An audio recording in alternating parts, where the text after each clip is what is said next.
Okay, I'll give you 2 seconds. We're not recording right now. Don't worry. We're not. You're lying to me. I just saw the thing that said record. We're Ron, back. it's been like 17 weeks since I know. Since you've been around. I know. Hey, around. Feels good to be back.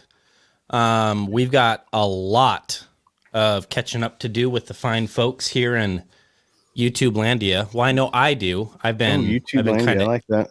Yeah, I've been kind of MIA, but you've been cranking out a ton of videos, which is really awesome. Hey, You've been having a lot of fun. That's what we do over here, the Cheap Audio Man.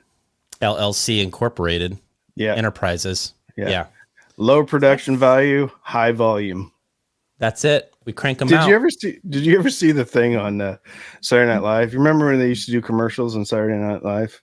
Like fake commercials? Yeah, like fake commercials. Yeah. And Phil Hartman's talking about they have a business and it's called We Make Change. And they're like, some people ask us how we make a problem. So if you give us $1, we can give you 4 quarters. We can give you 10 dimes or 20 nickels. That's what we do. We make change. We make change. People are like, sometimes people ask how we make a profit. Volume. A lot. But you can't make a profit because you're just changing money. I thought it was funny. Obviously. It is? No, it is obviously funny. People don't think it's funny. I thought it was pretty funny. It's clever. Good old Phil Hartman. Good. So were you like taking a break like at a hospital because you were tired, which means you actually had a mental break and then you had to go away for a while and like take baths and get medicated, and then you're like, okay, now I can interact with society again, and then you came out? Or did you do something else? I haven't showered in a month, so that part didn't happen, but the rest of it is pretty accurate. I could tell last week. You son of a gun. Yeah, I'm just kidding. Hey, so I went to Texas and I met Randy for the very first time. We did a video that I don't think I'm going to release. We're going to talk about it today. Fabulous. It's awesome. Yeah. So let me back up and give some context as to my current mental state that I'm in right now.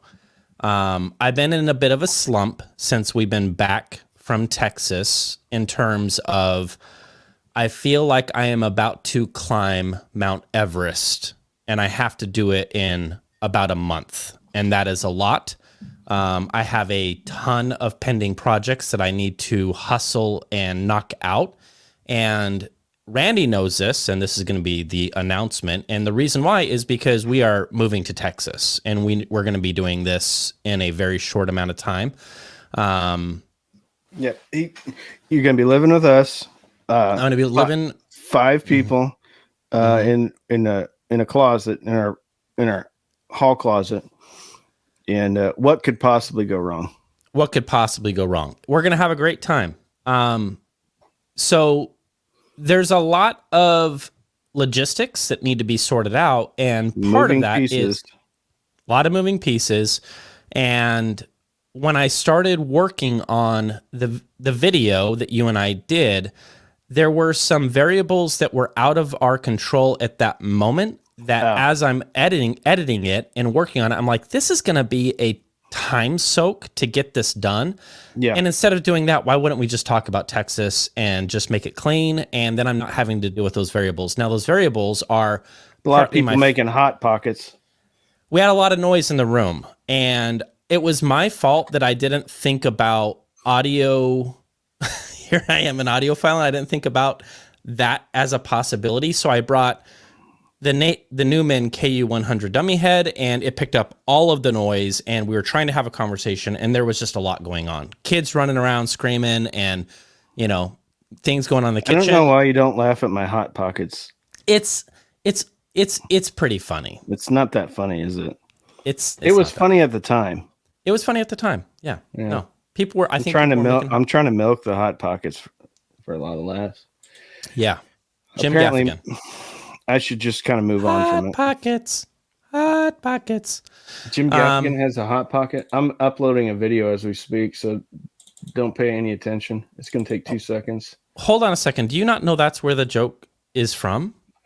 Have you No. not seen Jim Gaffigan do Hot Pockets? No. I thought that's why you keep bringing it up all the time, is because of Jim Gaffigan. No, I bring it up because it sounded like whenever there's a lot of beeping going on, that means we were all making Hot Pockets in college. Like one after the other. Hot Randy, Pocket after Hot Pocket.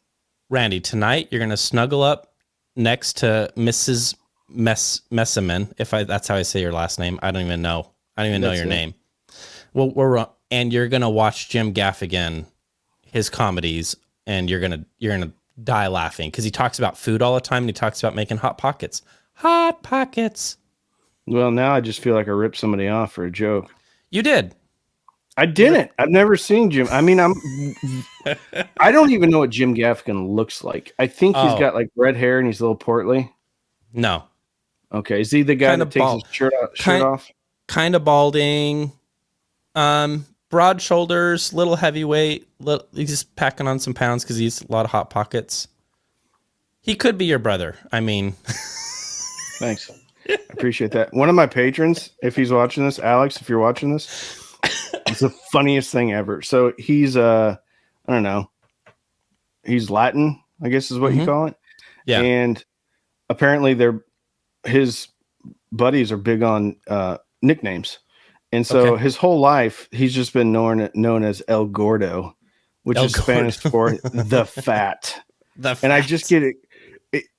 And I just get such a kick out of that. I'm like, that is so mean. People, your buddies are just calling you, hey, the fat. But he said there's a little bit lost in translation. But I get a kick out of that. I've been saying it over and over again, so he's probably sick of hearing it. Alex, if you're watching, what up, Gordo? What's up, Gordo? All right. So let's get started. Texas. I came to Texas. I stayed with Danny Ritchie of GR Research. It's the second time being out there. Hung out with him. We had a great time. And Randy was nice enough to drive from Fort Worth to Danny's house to hang out with us. That was very kind. I appreciate that very much, bro.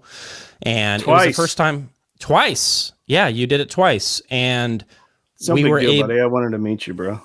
Yeah, it was fantastic. It was great. And it was exactly as you would imagine it. Randy pulled up, got out of his car, and then it was like a slow motion, us running to each other and embracing.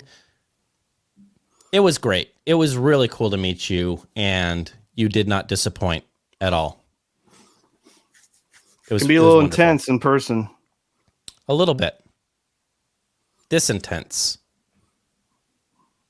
Yeah. Yeah. All right. So we met and we did some listening impressions. We listened to a couple of different speakers that Danny had set up in his listening room. You listened to some Open Baffle stuff, the NX Streams. We listened to the Encores. We listened to the NX Studios, and we had a great time. Mm-hmm. Good times. Lots of cool speakers. So, all this to say, and Texas has been something that has actually been on our mind for quite a while. That's Sarah and I. We've actually considered moving to Texas a couple of different times. And with where we're at right now in our lives, with the freedom to be able to move, and with the housing in Arizona looking a little bit grim right now, and rentals skyrocketing, and with the owners of this home letting us know that this will probably be our last year here, we're sitting here going, now would probably be the best time to consider making a move. And the house that we are going to be moving into, it's going to be twice the size of the house that we have right now. And It's going to be $400 a month cheaper than what we're paying right now. It's going to be a bit rural. We're going to be farmers, I think, is what we're going to be doing. So no, it's going to be awesome, bro. It's going to be awesome. And we're really excited. There's, a lot of potential in the house for a studio, not a corner of a bedroom, but an actual studio to record videos in, which will be fantastic. There's a really big living room that will work great for a listening room. And there's rooms for each kid. So it's like we couldn't be happier with this transition. So Would you say that stuff is just kind of like falling into place, or it like, is. okay, It is. cool. Yeah, I would say that everything that we hoped this house would be and the location would be, it is far better than what we could have ever dreamed of.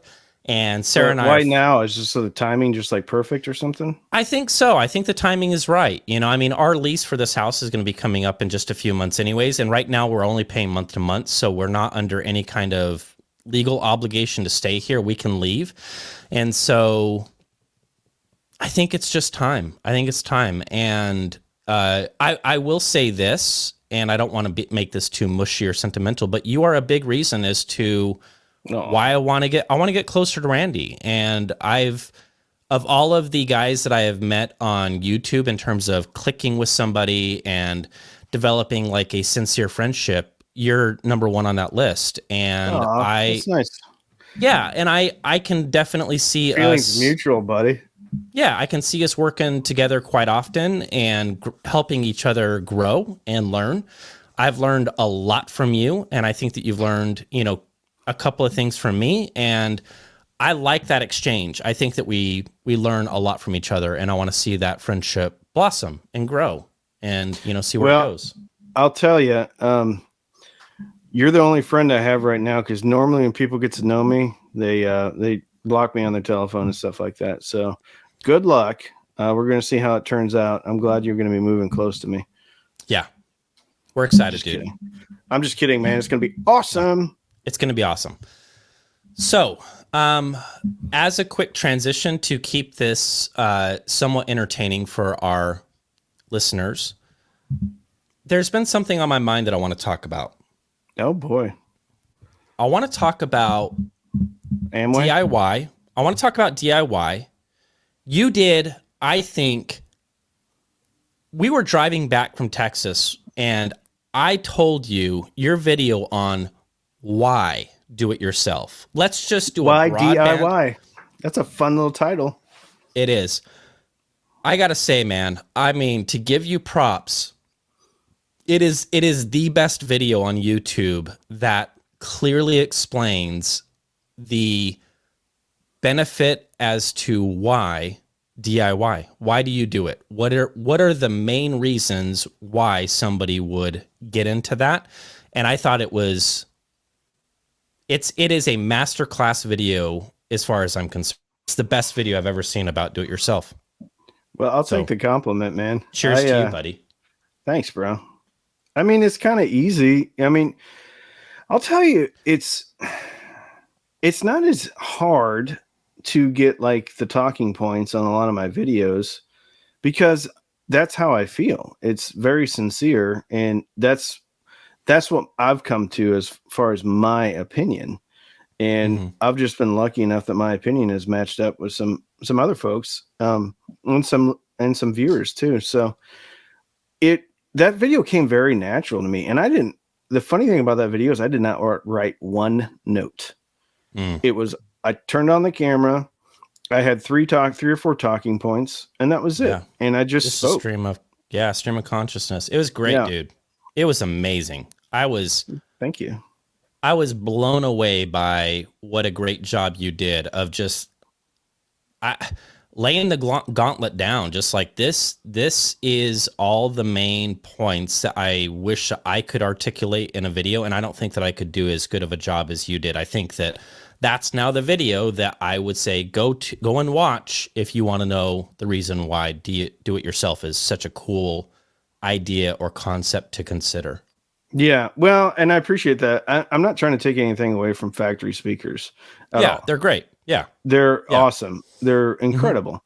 But there's something about, number one, the end product that you get, but also the journey to get to the end product. Yeah. And that journey can be treacherous. You know, there is the chances of messing up an enclosure, messing Hmm. up a crossover, sticking a screwdriver through a driver. That's Um, fun. Screwdriver's just a driver. You get that? So there's risks involved. I mean, there's Yeah. risks involved in getting a factory speaker. You may get that out and it's dead on arrival or whatever. So I would say there's more risks involved with a DIY speaker. Um, but some of those can be mitigated. But I personally, I take some self satisfaction in being able to put something up on a stand and turning it on and enjoying it, and know that I had a part in that. I think it's just Yeah. cool. Yeah. Yeah. I feel the same way that you do. There's something to be said about when you make it yourself and you are there from beginning to end. You've, built something with your own two hands. There is a point of pride that when you're done, you're like, I made that. That is really cool. Or I assembled it just to Yeah, we better just be to be careful of those safe. semantics. I also think I've always been the type of person that yes, I learn from a book or whatever, but I don't really start learning until I get my hands dirty or whatever you want to call, or Yeah. burnt with a soldering iron or glued with wood glue. So for me, and I'd built a few speakers before I ever even started the channel. Yeah. So it's always been appealing to me to just have some fun with it, figure it out. And it was a big learning process for me because not only did I learn, okay, this is what a crossover is. Okay, this is what a second order high pass is. This is what a Linkwitz Riley or Butterworth, something like that. This is what happens when you switch polarity. And I got into some computer programs like XSIM and not Win ISD. Anyway, there's another one for enclosure building and modeling and things like that. I started playing around with it. And so to me, it's always just been fascinating. And it's fascinating how you can change a component and it can affect everything. And it's Yeah. a balancing act, right? You Mm. change something here and it's going to change something here. So it's a fine balance. And personally, I find that fascinating. Yeah. I completely agree with you, man. Yeah. Yeah, I don't know. It's just fun. I like that type of thing. Do you feel that as you've jumped more into like the do-it-yourself stuff, you've been enjoying the CSS Audio Crichton 1? What is So it? there's two. There's one TD version and then one TDX, and the one X. TDX has a different tweeter and a different Different crossover, but different different tweeter, tweeter. different Yeah. network. Okay. Hmm. And then obviously as well as the encores, a Right. question that I wanted to ask you is as you've kind of been playing around with these and since everything is exposed, you know the parts that are going into, these projects. Hmm. One of the conversations that we have had is you feel that there is a clear difference in parts at this point. Yeah. Yeah. You know what's tucked inside production speakers. Obviously, there's good reasons for that because they have targets that they need to hit, and there's only so much that they can spend on, fancy caps and inductors and things of that nature. And enclosures. Enclosures, bracing, Yeah. all of it. Everything is literally down to the penny, but And not only that, as you have multiple layers of distribution that they're going through for a traditionally distributed product. totally, yeah. And it's interesting when it comes to do it yourself and, you know, completed speakers. I've always been in this kind of awkward position for the longest time. And I think that walking through this with you has helped me to realize, like clear as day, it's very difficult to compare the two. You almost can't. It is a truly different market Yeah. altogether. And you talk about that in your video. And I'm going to link that video, guys. You need to watch it because it's brilliant.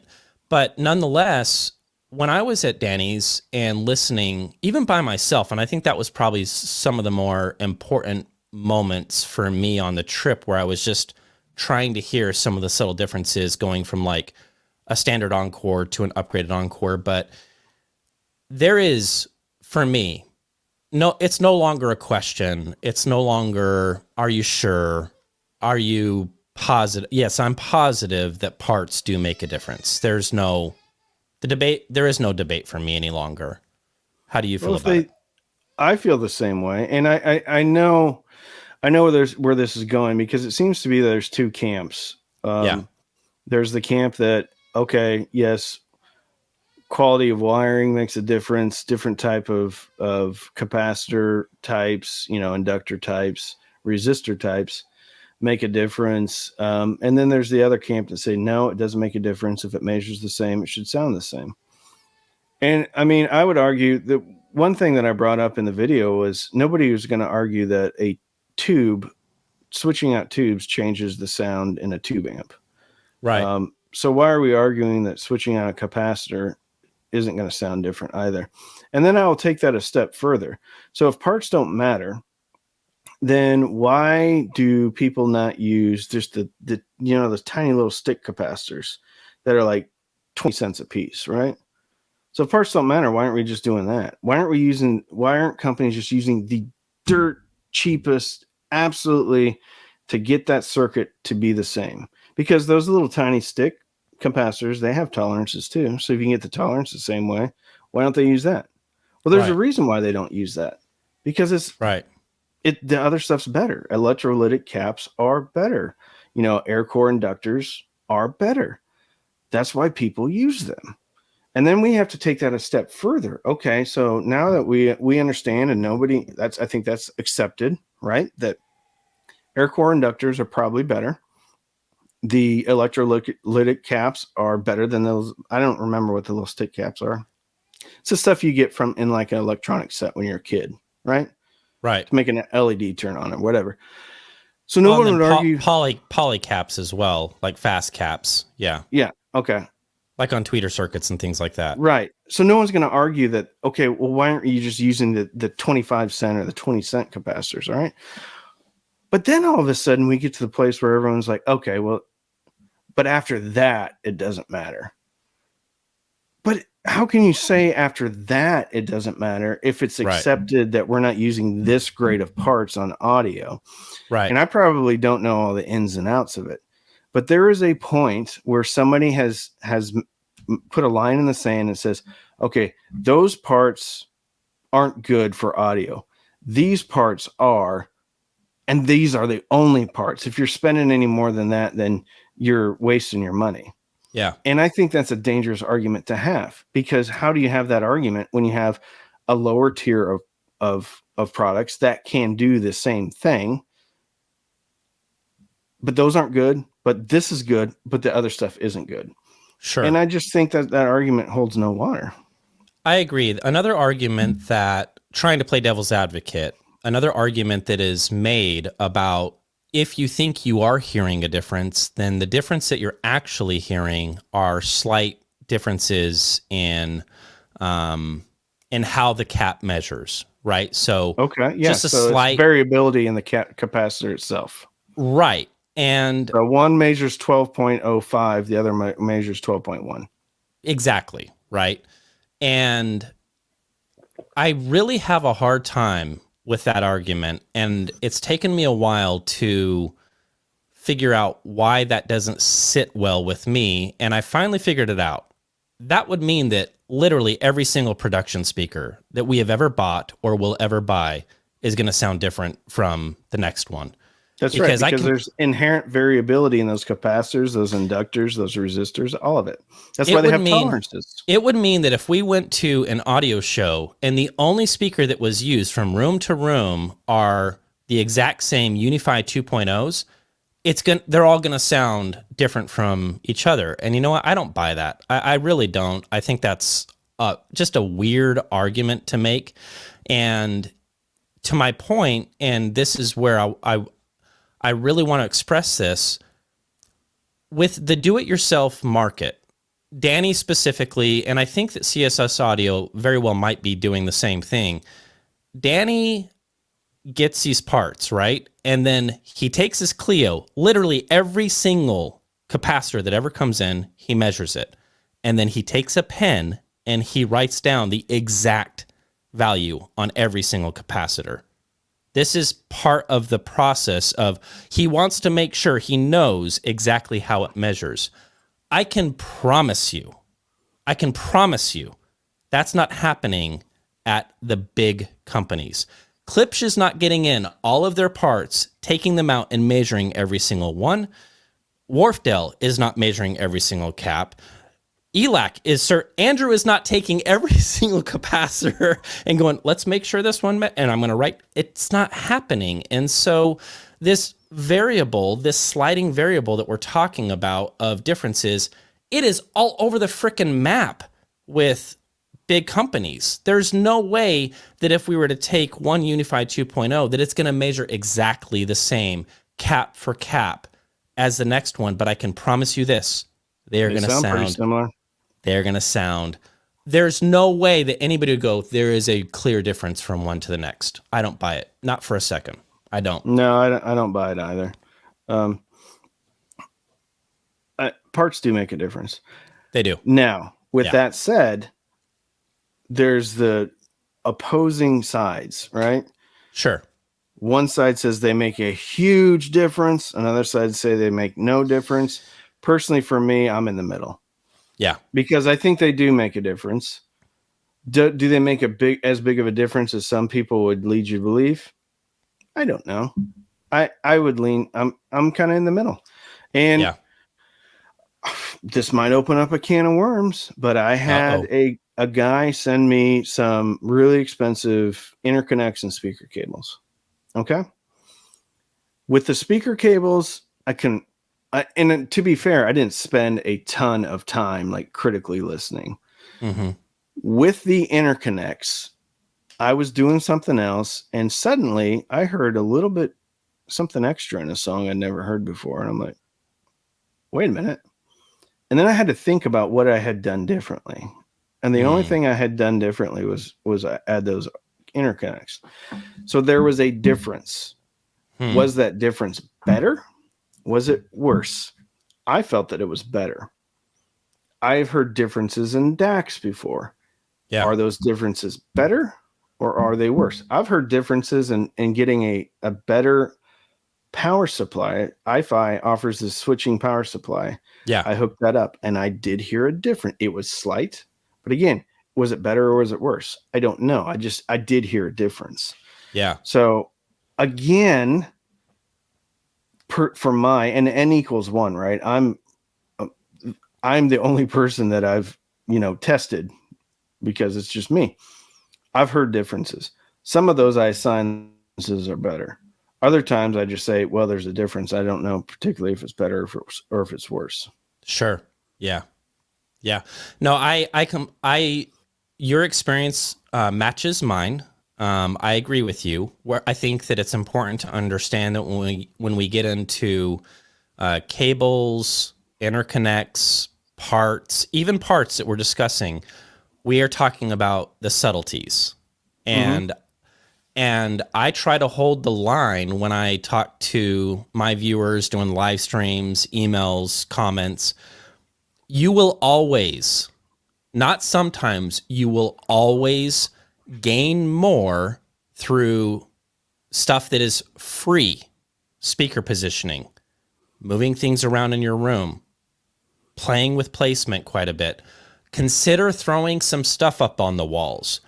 In my opinion, you will always gain more from that than what you and I are discussing right now. We are talking, this is the icing on top of the icing on the cake. These are very subtle differences.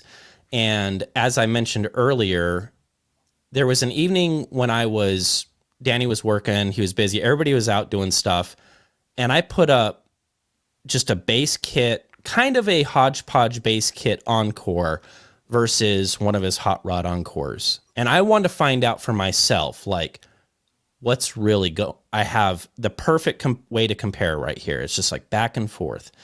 And being honest with you, bro, there were some songs where I was like, I don't think I'm hearing much of a difference at all. I mean, if there is a difference here, I would lose in a blind test. I wouldn't be able to pick it out. But then what I started to notice consistently is that there were some songs where you had stuff higher up, little fine little details, little things popping out, whether it's a bell, whether it's a cymbal, whether it's the decay of a particular note, I started to track and notice that the hot rodded encore always let that stuff shine. It always brought it kind of front and center. It had a little bit more brilliance, a little bit more detail. The decay would last a little bit longer. And I started noticing consistently that in songs that would give me that kind of information, the hot rodded encore won every single time. And I was like, yeah, that this is where it's at. It's in that upper mid-range and beyond, detail, stuff that is really easy for the human ear to detect and hear. We're very sensitive in that 2K region. And I was like, dude, there's stuff going on here that I think that almost anyone going back to back, they would go, there is a difference. Yes, it is subtle, but when I go to bed at night and I'm laying in bed next to Sarah and she's like, what is he thinking about? I'm thinking about, I should have upgraded to the better caps. Damn it. Why didn't I do it? So, yeah. I thought you did get the upgraded one. I did. I ended up buying an upgraded hot rod dongle. So I've got it. I haven't installed it yet. I'm waiting on a couple pieces to complete the puzzle. But I think to your point, not only there's stuff that you can do for free, but I think you need to get the basics right, the foundation. Like your speakers correct, your amp correct, your DAC correct, and things like that.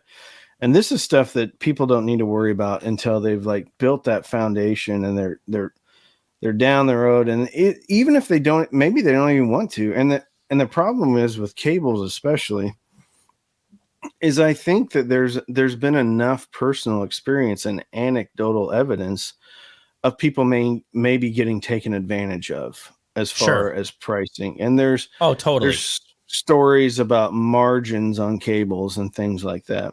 Crazy stuff. Yeah.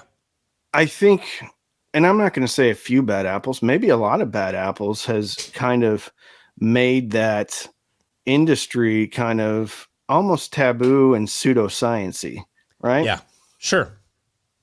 But again, I think that the truth lies in the middle. And again, most people, when they pick out speaker cable, they're going to go for the pure copper stranded cable over copper cladded aluminum. Yeah. So there's that, like, that is more readily, I'm going to grab the copper. And for me, if something isn't like ridiculously more expensive, I'll buy it just for the insurance. I'll just be like, I'll get this. This is a better one, whatever. I'll just get it. And there's the same gentleman that sent me the cables and the interconnects. He ran and still continues to do it a little bit on the side, a cable company. Yeah. And he was telling me, and it was very interesting. He was telling me, hey, I got these cables off of Amazon, and I'll talk about it in one of my videos, the brands and stuff, but I got these off of Amazon and I'm testing them against my cables that I built. And I know how much money I had just in the raw materials. And his point to me was, these are pretty solid at a very affordable price compared to my stuff that was, significantly more expensive. Yeah, sure. So I still think there are items out there that are considered to be quality, not considered to be taking advantage of people. And again, they're not significantly more expensive than something, so I'll take the insurance, just, pay a little bit more for an RCA, but I know that it's supposed to be better, or is it better? I don't know, but I'll spend $10 more on a set of RCAs to make sure that, I just have that peace of mind. Yeah, I think it's valid. I'm picking up what you're putting down, my friend. Good. Hey, man. You know what the heresies have taught me? That Klipsch Heritage line is awesome. Yes. You took a while to say that. Well, it's interesting, man. I think a lot of people. Would you rather have the heresies or RP600Ms? Heresies all day. All right. Yeah. Yeah, for sure. I want to read something and then we'll jump into this conversation. So, this is a comment that I got on the heresy video, and it says, "So you raise an interesting philosophical question. The fact that these speakers got you to put aside your analytical self and just enjoy the music, is that not the greater point? Would that not make these speakers what all speakers should aspire to? At the end of the day, music is art, it's emotion. Music isn't science. Not to say that science isn't inadvertently involved in the recording or reproduction of music, but any product that gets you to forget all that, isn't that better? Good to see you back." And this is from Mr. Robinson. Mr. Andrew Robinson? Yeah. Yep. And Yeah. Guess what? He doesn't comment on my videos. Thanks, Andrew Robinson. You're probably not watching this. I was going to send this to him and say, hey, you should watch this episode. I agree with that 100%. And I didn't even know who that was. I was going to be like, yeah, standing ovation. Yeah, so I replied back to him. I said, you bring up the point. Like, this is the point. And it's interesting that what the heresies have taught me so far is they're not perfect. They're not. And there's some things about them that I could nitpick. And there's some things that... Hold on. Who are they not perfect for? Well, I want to... Yes, I think so. They're not perfect. And I even said that in my sound clips with commentaries. I don't think these are the speakers for me. But it's weird. And what I wanted to talk about specifically is they were able to pull me out of the analytical mode. Mm-hmm. Okay. So I stopped thinking so much and I just started to enjoy the presentation.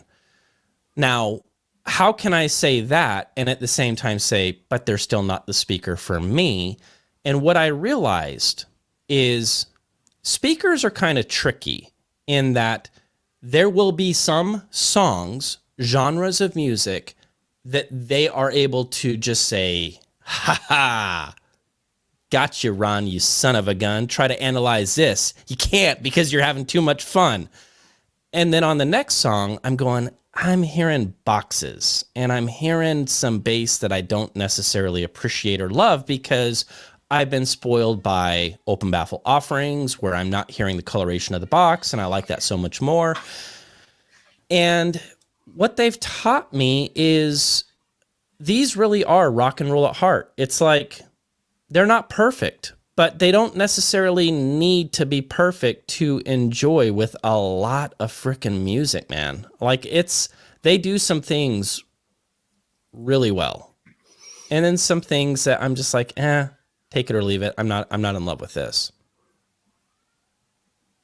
Yeah, that's a difficult thing for you and me, really, is trying to take our personal bias out of what we personally like. Yeah. And I learned that early on because early on I was talking about this speaker is better than this speaker.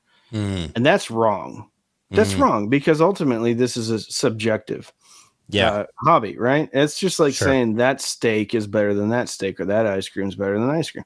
How can you say that? You can't because it's subjective. It depends on what the person likes. Unless it's a ribeye, then it is the best. But let's continue. Yeah. So thanks. You messed up my... I'm so sorry, man. I'm so sorry. Well, now I'm thinking about a juicy ribeye. I'm passionate about steak, and ribeye is the king of all steaks. Hey, guess what I did yesterday? Do you know that Andrew Jones orders his filet well done? And just let him do it. There's the reason why. What, you put your British salsa on it next? Like, what are you doing? Listen, I'm not going to give my opinion about how I do a steak, but if people didn't do it that way, the option wouldn't exist. So regardless of how I feel, it exists. That's kind of like certain music. If people didn't consume it and enjoy it, it wouldn't exist. I threw us off. It may not be my cup of tea. Anyway, I don't even notice. Speaker biases and me saying this is speaker's better. So early on, and then I was like, that's wrong. That is wrong for me. Mm-hmm. If people are watching my channel, I can't say that this speaker is better than the other speaker. I can say this speaker does, in my opinion, this speaker does X, Y, and Z better than the other speaker. I can say that. Yeah. And I try to be very careful of when I say this is what I personally prefer, because what I Yeah. personally prefer is not what other people personally prefer. And we had a Zoom last night, and there's a certain product that I don't care for. Okay. What is And it? I think I can't. You want me to say it? Okay. No. Never mind. Well, anyway, it was someone took a video of mine and they chose two products and they listened to them and they actually preferred the opposite.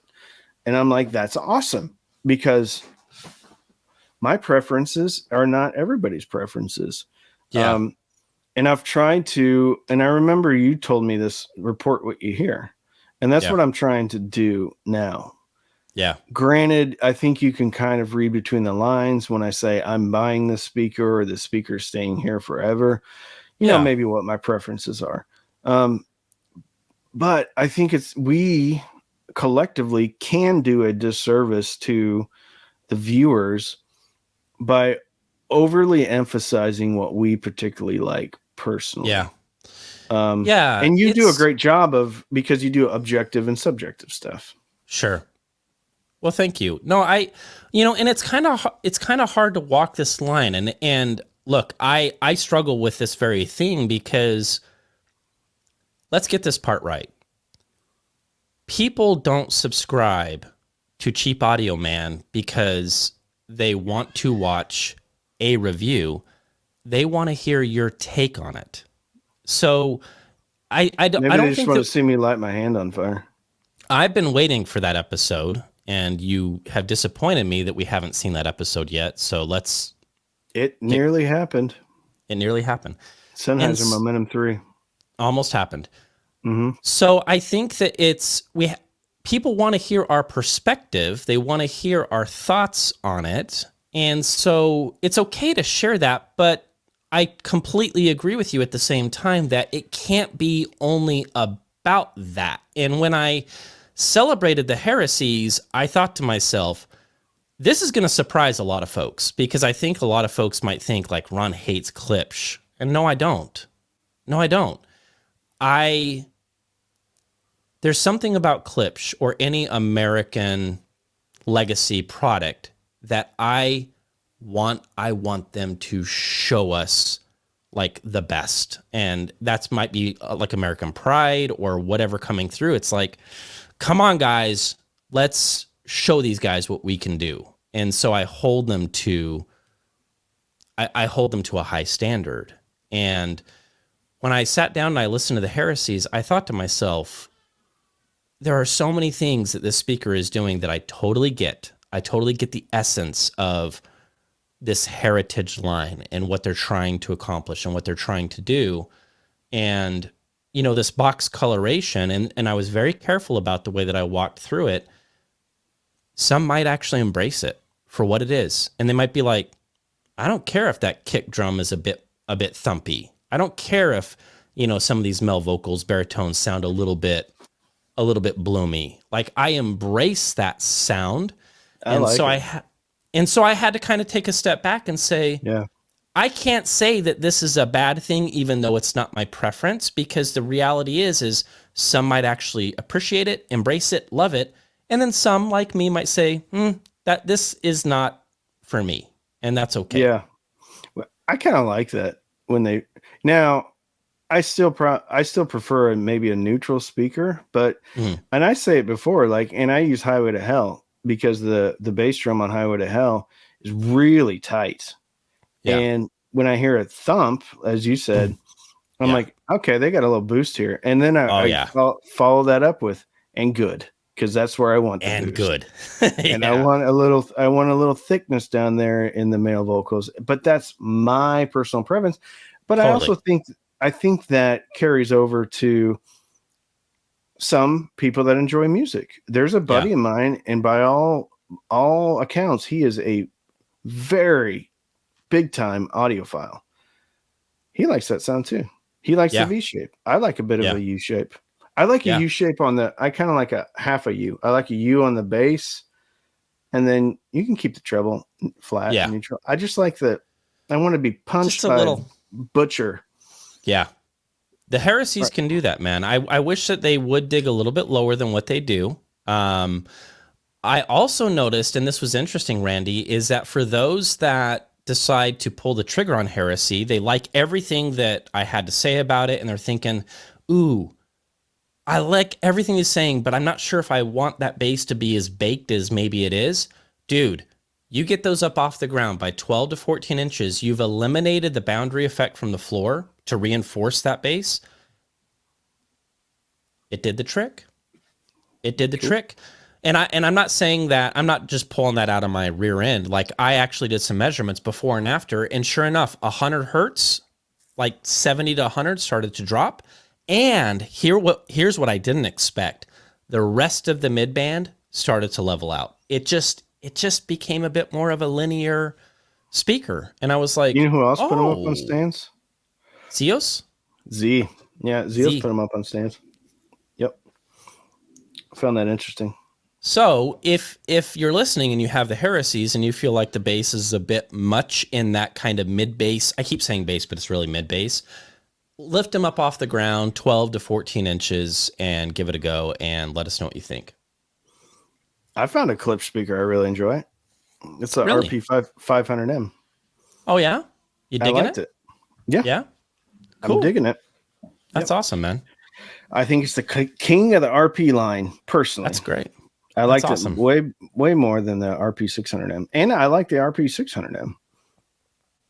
It's just That's interesting. awesome. Sometimes that 5.25-inch driver, I think they have to, or they're trying to compensate for maybe the smaller driver and the way that they do it. And I had the same experience with the ELAC debut B 5.2 versus the 6.2. Yeah, I preferred the 5.2 over the 6.2. I prefer the RP 500M over the 600M. And whatever they got going on in there, I like it. Yeah. Like it. That's awesome. That's great. Yeah. So that's all I got, man. Those were the 3 talking points. I'm moving to Texas. We're going to be out there in June. So this is going to be quick. Like, we're going to wait for Georgia to finish up school. That's important. Say our goodbyes, pack up everything, get out there June timeframe, early June, mid-June. And we talked about do it yourself. We talked about subjective enjoyment of loudspeakers and what that means, from the reviewer's perspective. Do you have anything else that you wanted to chat about? I got a couple of reviews out if people want to check them out. Q Acoustics 3030i. Emotiva. Yeah, I like that. I like the 3030i. It's really high value in my opinion. $400. Kind of sits in a place where not a lot of the other people play. That $400 mark kind of goes between like 400 up to 600. So they're kind of, or from like 300 up to 600 or what. There's not a lot of stuff in that $400 range. Yeah. Emotiva. Smart move, Q Acoustics. Q. I always feel like I'm saying Q wrong. I don't know. Yeah. Emotiva T2 Plus. Big old brawlers. Big old brawlers. They're going to get you. They're going to get you. And you set those up face forward. Katie bar the door. I'm telling you, man. Katie bar the door. I liked them. And then, SE12. Emotiva SE12 subwoofer review. Very cool. Going up. Man. Very cool. Exciting stuff, man. Yeah. All right. It's good stuff, man. I'm really excited that you're moving over here. And then I'll have someone that can help me put in a French drain or something in my backyard. I would love that. That'd be great. I don't know what that is, but I'm excited to find out. It's for drainage. Yep. Yep. So can we come and live with you? I figure now's probably a good time to ask because we don't. I'm cool with it. Great. You know what we should do? We should surprise your wife because just walk in with all your bags. Let the kids just start running. They love surprises. I'll be like, scatter, army, go and conquer. We're here. We're gonna go make some videos. Can you make us some dinner? Would you mind putting together a meatloaf? No, wait a minute. You know Oh. how we have what at Christmas dinner? Yeah. Can you whip that up? Like the Can you do turkey, the ham, all in. Can you get that going? And since I'm going to miss Mexican food, can we have some tacos as well for dessert? Yeah. Can we? No. Yeah, maybe. Okay. I don't think that'll go over very well. I think this is going to work really well. Yeah, I don't think so. I'm gonna disagree with that one. I'll send her an email. It'll be fine. It'll be okay. I wouldn't Abandon ship, Ron. Don't do it. All right. I wouldn't recommend it. All right. I'll think it over. Folks, thank you for joining us on the Ron and Randy's Audio Hour podcast. This podcast is available on all the major platforms, which are listed in the description down below. And some of my viewers thought you fired me. Really? Yeah, including me. For a long time, I was like, Ron's done with me. Well, that's impossible because that would make me your boss, and I am not your boss. The truth is, I think you might be my boss. Negative. Negative, Ghost Rider. No, man. Had a great time. Great show. I hope you guys enjoyed it. And leave your comments down below. And we'll see you guys in the next video.